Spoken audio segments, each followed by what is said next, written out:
بسم اللہ الرحمن الرحیم۔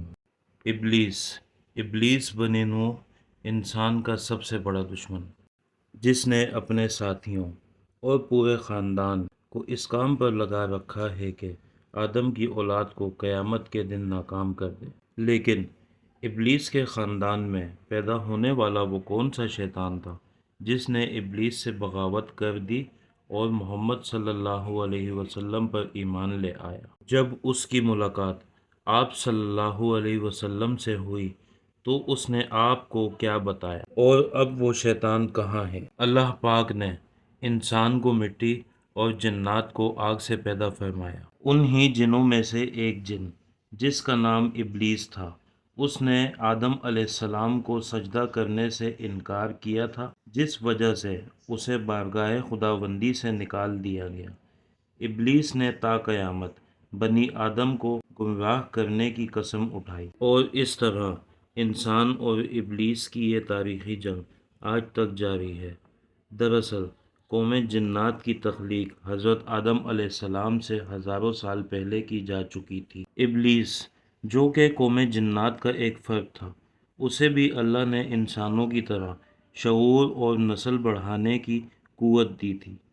بعض شیطان ایسے تھے جن کو اللہ نے جوڑوں میں پیدا کیا تھا، اور جس طرح انسان میں مرد اور عورت کے ملاپ سے بچے پیدا ہوتے، اسی طرح شیطانوں کے اندر جن اور جنی کے ملاپ سے جن کے بچوں نے جنم لیا۔ لہٰذا ابلیس کے اقربا اور اس کی اولادوں میں بھی وقت کے ساتھ اضافہ ہوا، اور لشکر نوح نے بنی نوح انسان کو گمراہ کرنے کے لیے اس زمین پر پھیل گئے۔ ابلیس کے مختلف بیٹے اور پوتے مختلف کاموں پر مامور ہو گئے۔ ان میں کوئی انسانوں کو زناکاری کو عام کرنے میں، اور کچھ لوگوں کو فتنہ اور فساد پھیلانے میں، اور کچھ انسانوں کو آپس میں لڑوانے میں مصروف ہو گئے۔ اسی طرح شیاطین کی اولادیں اور خاندان کی تعداد بے انتہا ہے جو برائیوں کو عام کرتے ہیں اور انسانوں کو گناہوں میں ملوث کرتے ہیں۔ لیکن ابلیس کے تمام بیٹوں، پوتوں اور خاندان میں ایک شیطان ایسا بھی ہے جس نے اپنے جد امجد سے بغاوت کی تھی۔ اس نے گمراہی کا راستہ چھوڑ کر راہ حق اختیار کیا۔ یہ شیطان ابلیس کا پوتا تھا، اور اس نے نبی کریم صلی اللہ علیہ وسلم سے ملاقات کی اور آپ پر ایمان لایا۔ اس متعلق احادیث اور تاریخ کی مختلف کتابوں میں ایک مشہور قصہ بیان ہوا ہے، اور وہ یہ ہے۔ حضرت انس بن مالک اور حضرت عمر ابن خطاب رضی اللہ تعالیٰ عنہ سے روایت موجود ہے۔ ایک روز نبی کریم صلی اللہ علیہ وسلم کے ہمراہ مکہ کے جنگلات کی طرف نکلے۔ ہم تہامہ پہاڑوں کے ایک پہاڑ پر بیٹھے تھے کہ ایک بوڑھا شخص نمودار ہوا جو اپنی لاٹھی کے ذریعے چل رہا تھا۔ اس نے حضور کو سلام کیا۔ آپ صلی اللہ علیہ وسلم نے سلام کا جواب دیا اور فرمایا، یہ بوڑھا اپنی چادر، ڈھال اور آواز سے جن معلوم ہوتا ہے۔ اس بوڑھے نے کہا، آپ کا اندازہ صحیح ہے۔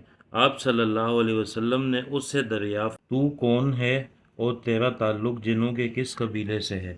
اس نے کہا، میرا نام حامہ ہے، میں ہیم کا بیٹا ہوں جو لاتھیس کا بیٹا ہے، اور لاتھیس ابلیس کا بیٹا ہے۔ اس پر نبی کریم صلی اللہ علیہ وسلم نے فرمایا، گویا تیرا اور ابلیس کے درمیان صرف 2 پشتوں کا فاصلہ ہے۔ اس نے کہا، ہاں، آپ نے درست کہا۔ پھر آپ صلی اللہ علیہ وسلم نے اس سے دریافت کیا کہ تیری عمر کتنی ہے؟ اس نے کہا، یا رسول اللہ، جتنی عمر اس دنیا کی ہے اتنی ہی میری، یا شاید اس سے کچھ کم ہوگی۔ جن دنوں قابیل نے حابیل کو قتل کیا تھا اس وقت میں بچہ تھا، اور میری عمر چند برس کی تھی، لیکن میں بات سمجھ لیا کرتا تھا۔ پہاڑوں میں ادھر ادھر گھومتا پھرتا رہتا تھا، لوگوں کا کھانا غلہ چوری کر لیا کرتا تھا، اور لوگوں کے دلوں میں وسوسے بھی ڈال دیا کرتا تھا تاکہ وہ اپنے عزیز و اقربا سے بدسلوکی کریں۔ اس پر حضور اکرم صلی اللہ علیہ وسلم نے فرمایا، یہ تو بہت برا عمل ہے، مجھے ملامت نہ فرمائیے، کیونکہ میں ان لوگوں میں سے ہوں جو حضرت نوح علیہ السلام پر ایمان لائے تھے، اور ان کے ہاتھوں توبہ بھی کی تھی اور ان کے ساتھ دعوتی دین کو پھیلانے میں مدد بھی کی، یہاں تک کہ میں ان کی مسجد میں ان کے ساتھ 1 سال رہا ہوں۔ میں نے حضرت ابراہیم علیہ السلام کے ساتھ ملاقات بھی کی ہے، اور جس وقت ابراہیم علیہ السلام کو آگ میں ڈالا جا رہا تھا میں اس وقت ان کے ساتھ تھا، اور میں حضرت یعقوب اور حضرت یوسف علیہ السلام کی صحبتوں میں بھی رہا ہوں، اور جب حضرت یوسف علیہ السلام کو ان کے بھائی کنویں میں ڈال رہے تھے تو اس وقت بھی میں ان کے ساتھ تھا، اور حضرت یوسف علیہ السلام سے پہلے ہی اس کنویں میں پہنچ چکا تھا۔ حضرت موسیٰ علیہ السلام سے بھی مل چکا ہوں اور ان سے توریت سیکھی ہے، اور جب میری ملاقات حضرت عیسیٰ سے ہوئی تو میں نے حضرت موسیٰ علیہ السلام کا سلام ان تک پہنچایا تھا۔ حضرت عیسیٰ علیہ السلام نے مجھے انجیل سکھایا تھا، اور اے نبیوں کے سردار، حضرت عیسیٰ علیہ السلام نے مجھ سے فرمایا تھا، اگر تم نبیوں کے سردار حضرت محمد مصطفیٰ صلی اللہ علیہ وسلم سے ملاقات کرو تو انہیں میرا سلام پہنچانا۔ چنانچہ میں اس امانت سے آزاد ہونے کے لیے آپ کی خدمت میں حاضر ہوا ہوں، اور حضرت عیسیٰ کا سلام آپ کی خدمت میں پیش کرتا ہوں۔ نبی کریم صلی اللہ علیہ وسلم نے فرمایا، عیسیٰ پر سلام ہو، اور اے حامہ، سلام پہنچانے کے لیے تجھ پر بھی سلام ہو۔ پھر حامہ نے کہا، میں بہت شرمندہ ہوں اور اللہ کی پناہ مانگتا ہوں اس بات سے کہ میں کافر رہوں۔ اس کے بعد حامہ نے کہا کہ میں آپ پر ایمان لاتا ہوں، اور پھر وہ جن اتنا رویا کہ وہاں بیٹھے ہوئے صحابہ بھی رونے لگ گئے۔ پھر اس نے کہا، آپ مجھے قرآن سکھا دیجیے۔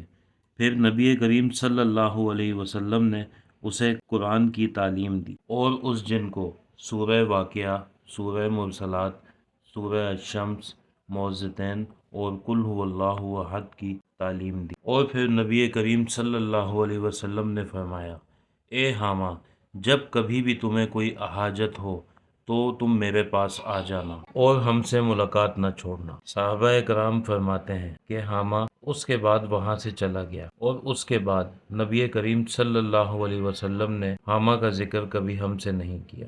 اور کچھ عرصے بعد حضور اکرم صلی اللہ علیہ وسلم کی وفات ہو گئی۔